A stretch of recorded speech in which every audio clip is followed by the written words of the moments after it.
Osanabusimi da etoso edu enkonfinsia mpinu ene aduonu ennan adehye mamamu nyina aha emmakwa aba Unauthorized ene yedida so enwumekoi adaroma edekase no ebemaw channel 360 DSTV ubenya ensemi bi etie na wahwe ewo ho yehwe de oba betini ebie omampanyi adedesede etu Ghana fo anim se osre muntu aba no emma Dr. Mahmoud Bawumia esanse ono ene betimi de oman akọ enkan NPP Manifesto womo adane die emono Dr. Mahmoud Bawumia esese Ghana for etu abama na oba free SHS any TVET eyade a obebo ho ban pa ewo omai emo na yako NDC amanyoko no emu a womo national chairman generals esiedu enketia ekasa wosisa wo hwe ebra NPP di launch omo manifesto any ebra nso a Electoral Commission eba be voter exhibition na ekobom enti omo ne na sa kokwasa be kwakọ wiase no na Ghana fo adwene afri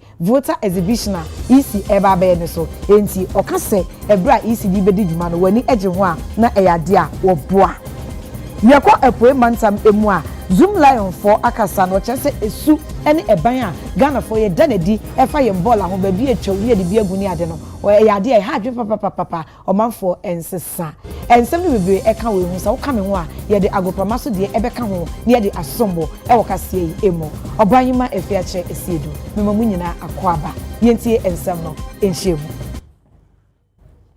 Omampanyi na nado danko Akufo-Addo na ekasai ode adesede etu Ghana fo nyina anim se emfie nwotwe foforo a edi anim no obenya nkose Ghana fo momfa tumi no enhye Dr. Mahmoud Bawumia ene ne running mate Matthew Opoku Prempeh ensa. What I want to do is to give testimony and make an appeal to the Ghanaian people through you why they should give the leadership of this country to Mahamadou Bawumia and Matthew Opoku Prempeh. Because at the end of the day, plans, policies, programs, if there's no character, if there's no strength, if there's no determination of will on the part of the people involved, they just remain plans and programs. I don't think there's anybody in this country better placed to testify about the capacity of our presidential ticket than me, Nanado Dankwa Akufo-Addo. I am the best. I am the best placed person to give the testimony, and clearly also the best place to appeal to the people of Ghana to give the stewardship of this country for the next 8 years to Dr. Bawumia and his running mate, NAPO.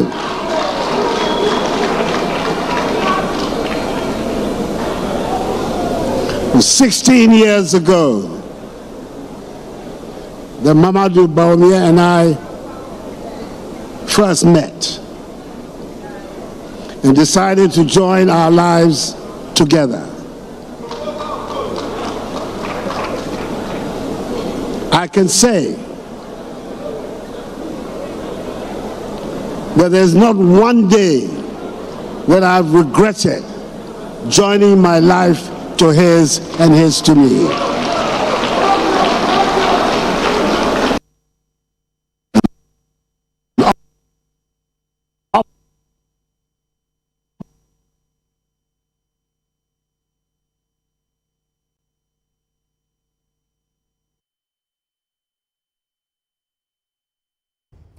Dr. Mahmoud Bawumia wotu franka edema NPP amanyoko no ese se Ghana for moto abama no be yo mampanyi e wa fia ba ye betu emu a oba free SHS ene TVET enwomesua no obebo ho ban wa ye nsakrai sonko e de aboa.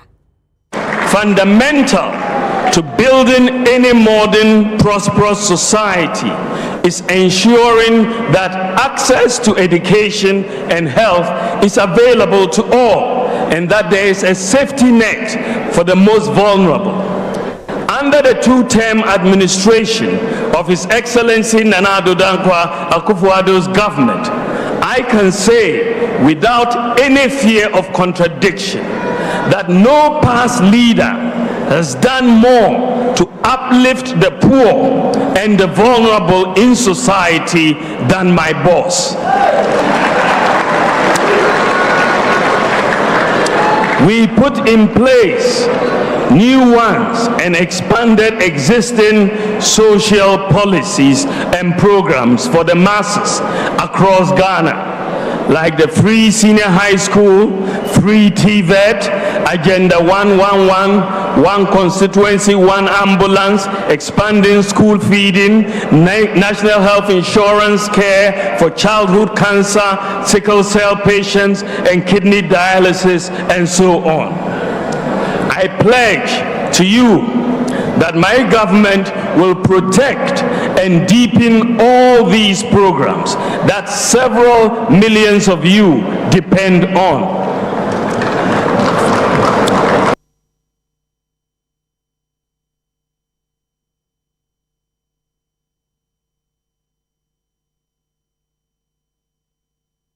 Dr. Mahmoud Bawumia ekasa wasan edi tudwa ekasi sudua ese e levy na fe eto a eda bet so manfo edi a 10% na yeti wo no yade a oba ni nyina obehwe we yefio.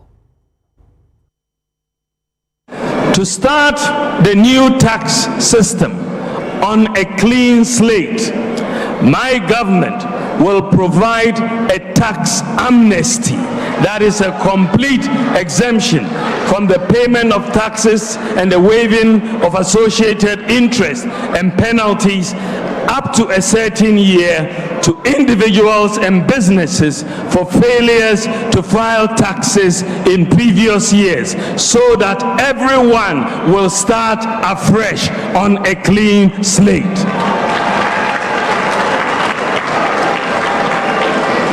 In return, my government will expect the beneficiaries of this most significant gesture and such savings to be directly used in creating jobs. Our ultimate goal, ladies and gentlemen, is to move Ghana to a lower tax regime with broader coverage to stimulate greater economic activity and generate more revenue to the state. For this to succeed, tax digitalization will be implemented across all aspects of the tax administration. Everyone will be required to file tax, a very simple tax return, electronically through their mobile phone or a computer. There will be no manual or paper filing of taxes anymore. Faceless assessments will provide transparency and accountability. There will be no need under this new tax regime. There will be no need for GRA to send officers to sit in shops, to close shops. E-invoicing, as being implemented by GRA, will also be extended. Running mate Emma Dr. Mahmoud Bawumia NPP Amanyokoni edimo hey Dr. Matthew Poku Prempe aka NAPO na de worker ene say Dr. Mahmoud Bawumia obi a obetumi edi ni ti ato edi adanse ama no esan say yenye ni munhwehwe mu bia emfa kita hyehyɛ anadrim eho. I am a strong believer, Mr. President, after listening to your record. Personally, I am a strong believer in Dr. Mahmoud Bawumia. I've worked closely than many more with him than many more would ever know. I believe in his ability and his knowledge, and surely he's the man of the moment. I, Matthew Poku Prempe, I am committed to serving him loyally, to ensuring his vision is translated to a mission and an action purpose for myself. I know his vision is for a brighter, better, business-friendly country called Ghana. And I pledge to even work harder to support this vision. There is so much we can do, patriots, together if we pull all our hearts and minds together towards that common goal, that common shared purpose of victory 2024 December. So, President, nothing would make you happier. No legacy would ever pass the fact that on 7th January, your sword will be handed over to your Vice President, Dr. Mahmoud Bawumia.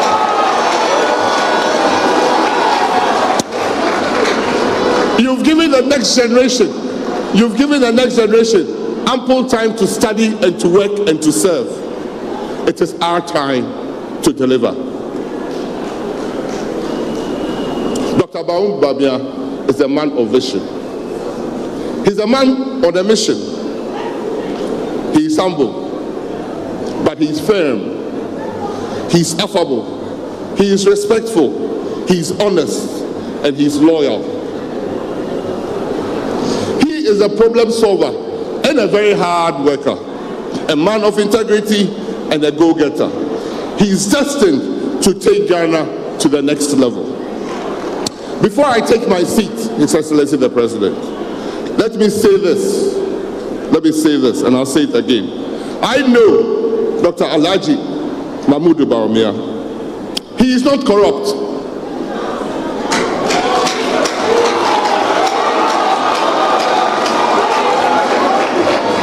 I will not be corrupted. In his public life, Mr. President, he has never been accused of corruption. And in his public life, he has never been investigated for corruption.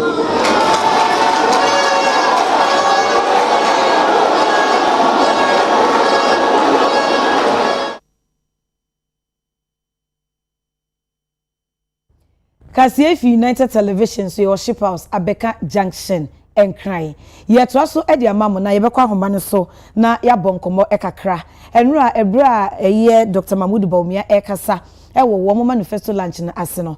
Osi odi ensusue bi eba na se ensusue no makomako enkron efa eto ana taxes ho a se oba se obeye omampanya ode beye adwuma na ede ensesa aba omei yesika sem emo na opanyin set of orichumesi oye tax and finance expert wa ben ewo eto ho nsem ene sika sem emo ye beje na dwen ede afa asemi eho opanyin UTV so ni mema wa ha o meni aba mejo so enawie acho bibia boko de nyame adom nyame ahuye ko ba hwe so de nyame asi pa but anu a wote Dr. Mahmoud Bawumia sema wode atudwe ya wadwempo ho enese yo minaba mamen fatmanye antia UTV ahwefo no machefo na ene Ghana fo nyina na kakra ameka enese on se ansa na nna de ni beba no modi kan akikan ho nsem ba ko mienu miensa ama na yaye adinche kakra so wom enti mamen fa na memoso tewtew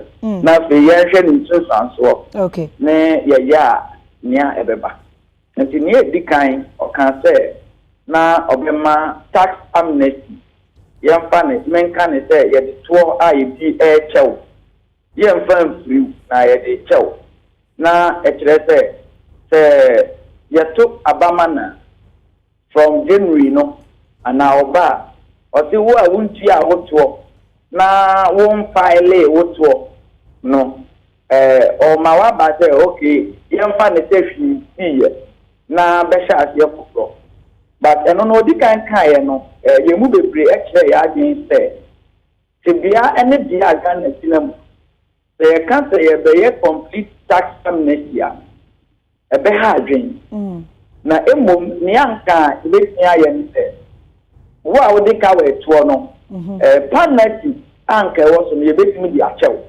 na so eto na anka de wutia na anka sa ene ebra na betia senia ndebele no ye tax amnesty na ye no but the oka ye ide o say ye de chenipa ne kura ne fu a wontua ye enti senia ne ye wo mu o say DRO ko kunya obi na o de ka be ye say 5 million Ghana cedis senia o kan ye de tumuti a senipa no ye de ne ka no achem okay ebema sa pepe ye nso emma ekirese mi a me de mi ti a me de kane no me de ye se mahane ho no enti eye say e be introduce tax amnesty na so in the form a all kano megidi so be asatire mu kakra.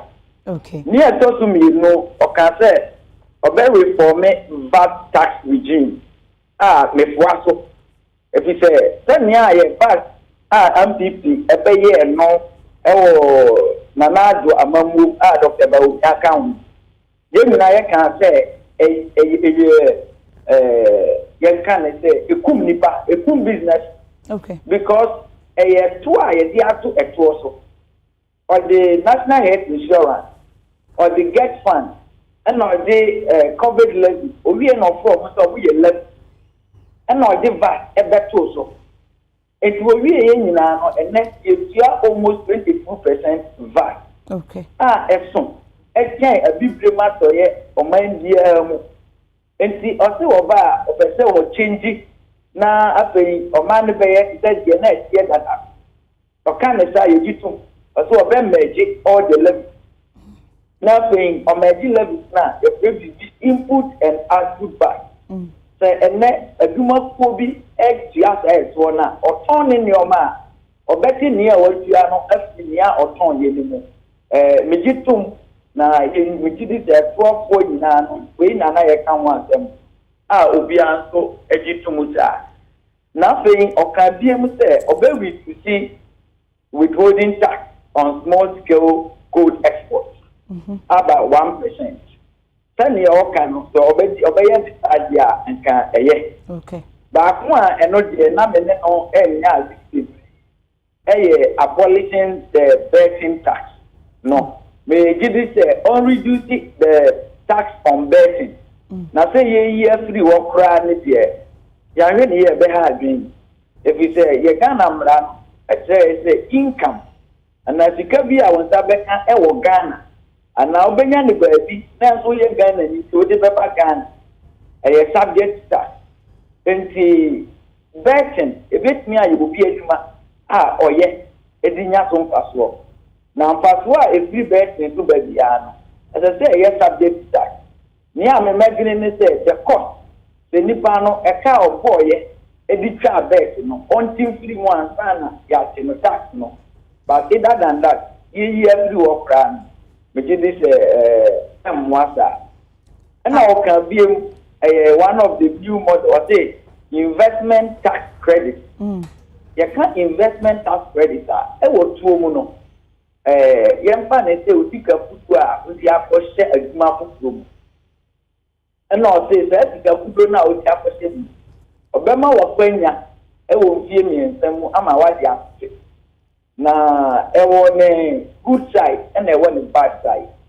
If we say that you can now the question what the koto asset business asset yamfa na say bibi say wa koto ka odi akoti dan odi aye bibi a ye wo depreciation ye depreciate ye wo bibi a etuo mu no ye de chew ye ma wo take every aduma no ne expense enti ya hwe ni ye na say ye time my investment tax credit na say ye ma double tax credit ya hwe ni ya ebenya susanso e wo oman sikasem hwe amanone a oman bi ti say Canada omo fact investment tax credit na industry a ana se dia omo ta ye no nyoma bi ati say omo wo use the solar energy industry omo ye afforestation nyoma bi a ewo susanso papa ema oman no ewo ne daachi mu enti yeti shampo crime ama omo akota industry no en omo de ye enti say ye no bi na o kan de a ene eye papa nanso ekoba se ebe ye the normal norm say de Ghana yinim no ye ya na fe baabi a ede yo omuti aso no omugbom e ma omo tax credit ya ene na emboa ebiem okanso obe digitize all aspects of tax administration ebe reducing leakage and also a welcome need. If we say the tax leakage at twa just a far by or and yet any pain to or peso tia nanso emu bebre na a sign akọ by from and far my hope aban abai kem almost one among one nanso leakages ebusu you won't be port you won't be even domestic taxes in them. And you bet me a complete digitization.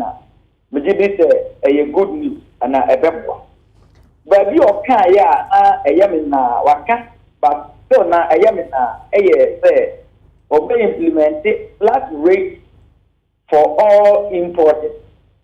Na eba ebenye tuoba a obia no ebe yanse ndia yebewie no na obi ebetia bebre na obi ebetia kwani flat rate no minim ebia ode details never ebehunu ba ebia details na obrebeba no ibenya but at the stance now hwene keke on a flat rate Miniaba, one will say, Obi at the normal abosu can we. Obi normal or the band, a be an Etika Semu, a 10 billion. Now 10 million now, Japan, but so I was to be 100,000. And now, Obi so dear Japan, if we have to couple one, a bear 1 million.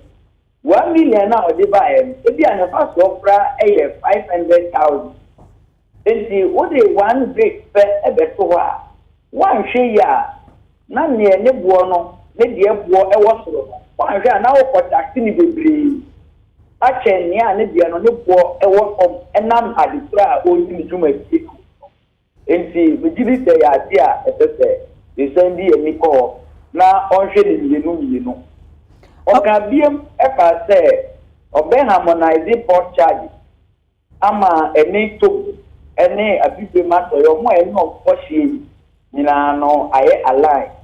We did this no, it's my point now. If we saw a walker, Numa or move Ghana, Akko Togo, Akko Burkina Faso, Akko Africa. Near Munina Kano, Bebrina over 70% fair. A tour a walk Ghana, no annuity. And see, office or bet the Beba from Ama any Togo, any Burkina, any Mia at this are no, I about one. A good news. A BM and they say, or the obey blood in the time. I was said the Beya Ubia Bisa. It in common American say already know. That's two I walk on your broadening that a cat compliance. Okay. Then near Beya Ubia Bitua Ujiaso, no Bitia. Because and then Minamba who Ghana card. Uganda card number and one is a year with 10 tax identification number. And CGR for community, community. Near Aka, say, or move it me about chain, Ama Wababit, a 2 years, and non hack. That's the tax compliance. And we did it in the focus, no, and come more on tax compliance. Then here, they are Utia. Obia benya opepa atia na Ghana so ansa no bi benya opepa atia no ye pese ehunu se ni a ye fia dadan ye di ye bi pa na ye hunu se ye di ye bi pa dia misimi de tia enyamtia na ni a ye fia no ense da ye bi pa se me be tia eye demand o kan biem e fa se ye be file ye tax digital or filing of tax o we di o Nanya deal the informal sector. The informal sector, no, what say, the same man, they say, one Malaka and now the Jimmy Joe. Now, what say, on your online and filing the tax 1 year, very man. Near you, Nayak, and say, informal sector. And can you introduce it, they say, kiosk tax system. One more number become edited and full. And then, omojeje ewo mo moto ni o ma enso eye kakra bi no omoji obi atumitua na o ka to me file ni bebi wa hwe ni ya na aboye kom ya kan ni na no me pese ni bonus afa ne ya omampanyi abedi speaker na NPP as a party omo manifesto omo kanu eye ade eye nanso ni yenhwe ni ya omo ni Ghana kwadi. Because 2016 campaign in say you free taxation after production say near ye can make no kind. And for 2015 promise, and now 2020 promise. Name mum and can a proper promise and can ye check ya and can a nipple. Nanso, yankin the year.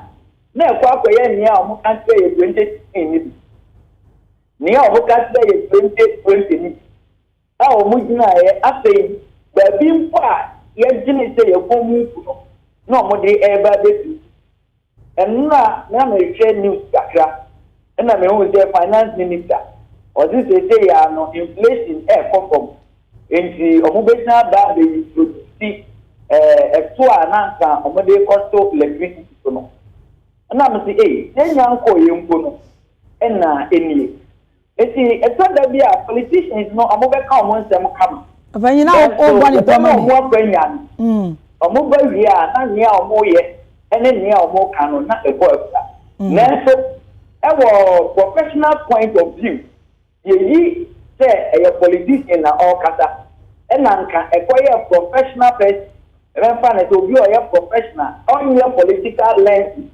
ena o de kata dia na nka nia o ka ye ni na no sani amabobo so no anka eye ogbo kan na etoda bia na akoye political talk omo kan wie duta mo mo ba be ye no omo ya ndikakra mekano no mi aba afanyi chimesi ye da se papa o ye ma mo ene kasa ye da se afanyi set for you chimesi wa ben e wo eto ene sikasem ho wo ye tax and finance expert ono ena ye ne no etwetwe enkomoyi yenko ensem foforo emue na ye ko abato ensem emu a Electoral Commission Deputy Commissioner in charge of corporate services Dr. Bosman Asare wodi Electoral Security Task Force no enim amasa brede womne IGP George Akufo-Addo ene mpanyifo ma ben e wo bambom no omo ahia na yishemudie na ase no ena ohye Ghana fo nyina ebo se Electoral Commission be yo madwuma yie ama pepepe akoso e wo afi abaye beto emo Bernard ato ata e wo nhemudie na ase Ben mahai Hello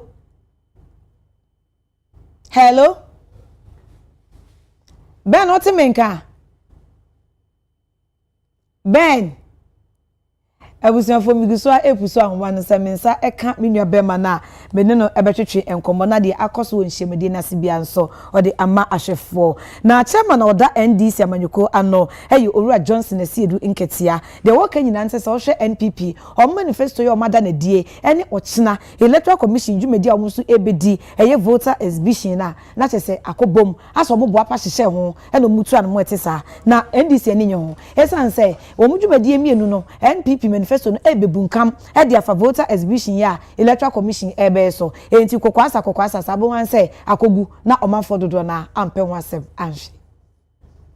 The timing of some manifesto launching a collusion with Electoral Commission. And no day, Nema SSC account who asem a fire battle who say a bear a dear Sunday Babano.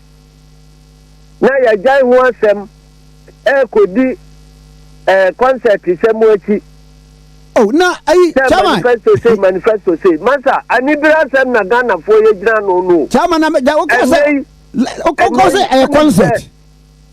Now, in your concert, to the other general say, one more created 21 million jobs. Ghana for Beji, one more say, the Oma can obey you. One more agenda, and say, and then, Adia, I see a Nissan Kessa, and they can want them the day, and they say, or China, ye voter registration. Voter register exhibition exercise.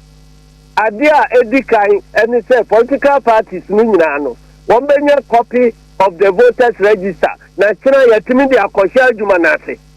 Na se the money bi wo ha obi afa kwati kwan so akire de abese register no mu a. Every or China corner say yatimi pa ho ntoma ne yi free mu. But the American up to now, Monsanka register no cry as to near Sati. Mokofa Sabi manifesto in Samuna Babeguho. Sagana for no crew, and no crew. That's it. I think you know Beba. Chama or more kind. The onion no crew.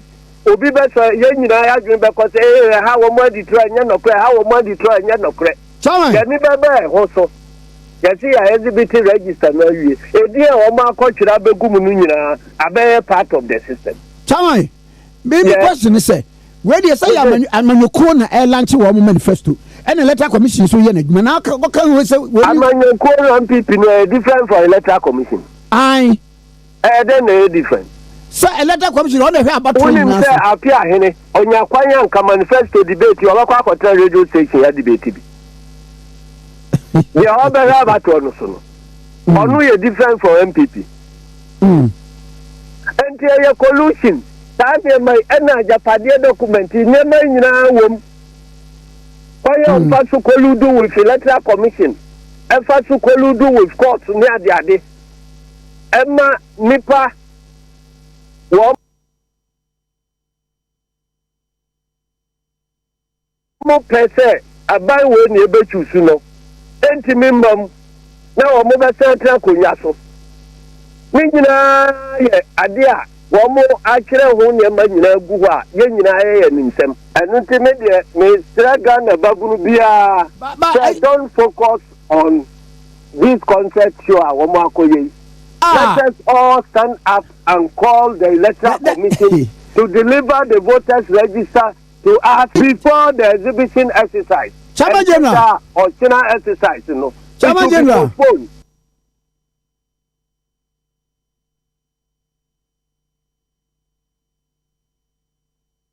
Ye try en kase no eso na ye ko enhyemudi a electoral commission panyifo ene bambofo te se IGP ene ekukudam ede ahyehye so no ase ne tie ensem a ekoso ewo ho Bernard ato ata memo akwa aba ya ena ben bibia bako djumadi na ase yo ye ntie we na payment electoral commission for electoral star electoral for ayokoma se omunya wudumadi kasa na de yebepie mu ha no aka say atem ni nyina ne se wudumadi omudi no sabe nyonko omunkwa no omudi wa afa bi a wo say hwe bambo enya sabe omo yakoto aba no bambo ompinifu edi enyim edi dwuma horo bia so no sene omo bambo esieko ma afatwa e ba akoto no sabe adaya asodwe na akoyi amobia enti yo ha na IGP any in form electoral security task force task force a soldier for whom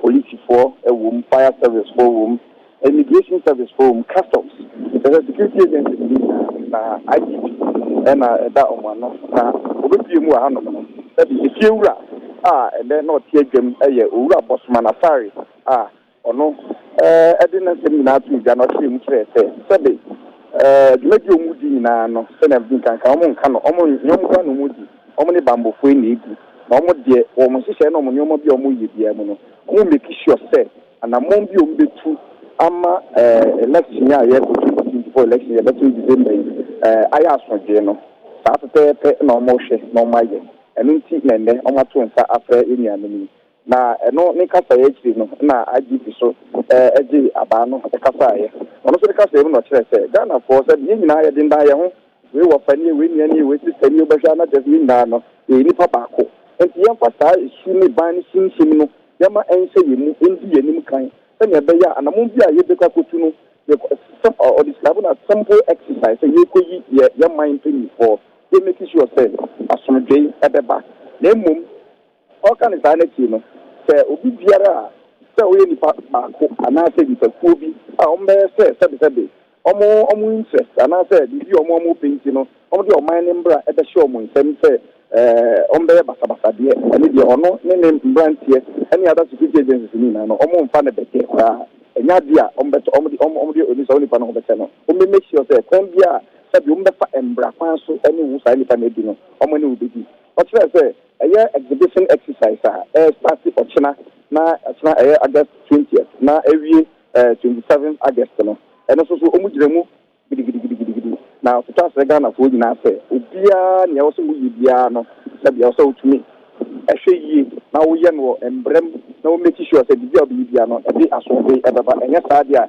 ende omo ne obedi papa o see all the processes are electoral commission for name nyina no omo nti omo jeje omo ta omo chi ebo machi dom pampie se make sure that at the end of the day, no, service, maybe you know, and for Oyene Biama, not a dear son, give them a gun, my year, Naya Snowman, Ama, Yasumi, so Atsana, or da, yes, sir, Ghana, if I'm here, in summer, being common, it's up and go to the, you know, Oma, Yanchi, Yahoka, yes, and go with Java Sama, Omo can send you up them, no, Yanni, but Nano, with him say, the Papemu, any year, Yamunti, and see, aha, and only in the NDC, if you never could not be video at the top from EPA, and she say, I'm going to for Abatua, a yet Zimba, now Sonia, do you know that you ever Basson, or make sure that the at the confine, but the Asian and Tropo, or Dagan of what?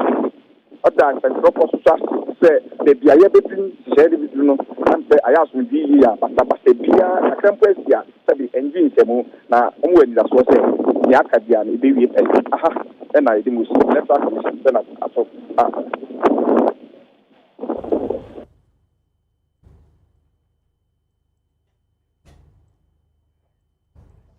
we check I say our United Television so our Shape House Abeka Junction and crying metwa so na presidential candidates Emma NDC Amanyuko omanpanyin da John Dramani Mahama o se won kwoti a NPP fo akọhye omanfo a won wo keta boss omo besi keta port e de ama wo no se we amanyosemu propaganda esre keke NPP fo enunu omo asre enti marketer fo enhwe ema enada we mu no emfa wo se rapture. GAPOHA is a partner to MPS, and so GAPOHA receives dividends or a share of the profits from the new port. Since that port was built, GAPOHA has earned almost $200 million from the new port. First, they took $70 million of that money and went and put it into Bankra port. $70 million of GAPOHA's profit from the port that they said Mahama had sold. They took it and went and put it in Bankra port. Now they're taking another $8 million and said they're coming to build administration block for Keita port. When we come, we're going to audit Keita port. We're going to investigate it. Anybody who has chopped money there, we'll hold them accountable.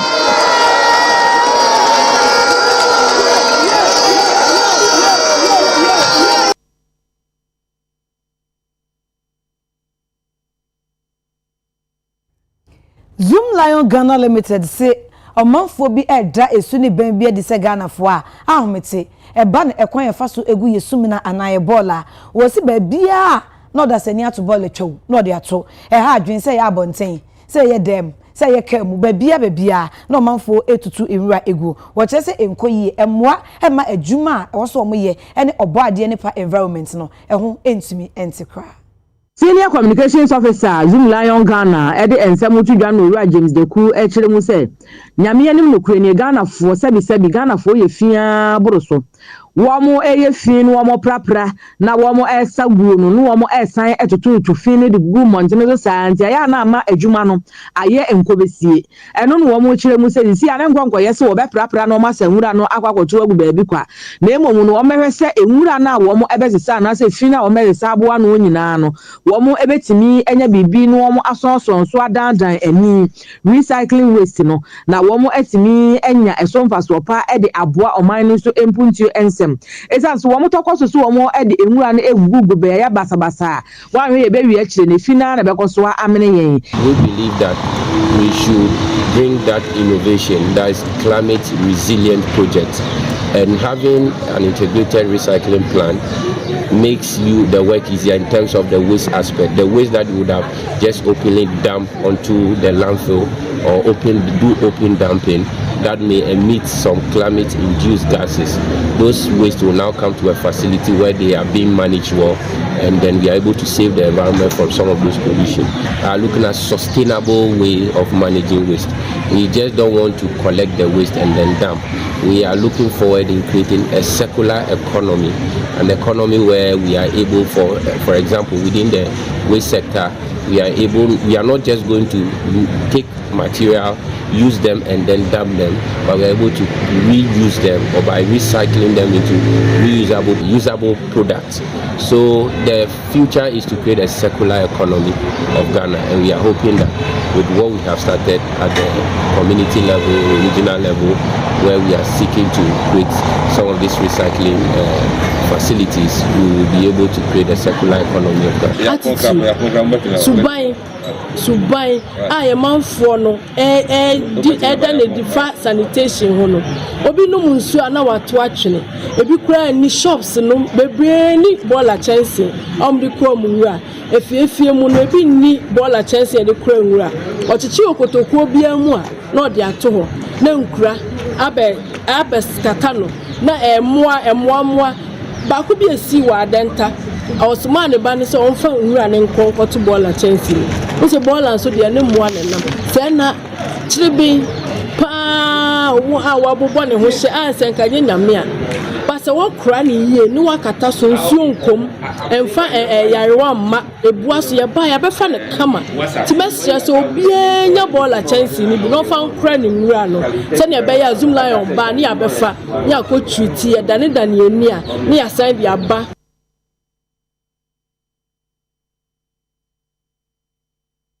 Kasiye efi United Television eso ye worship house Abeka Junction enkran ye je nkrato ye ba bongo difara agropamaso ense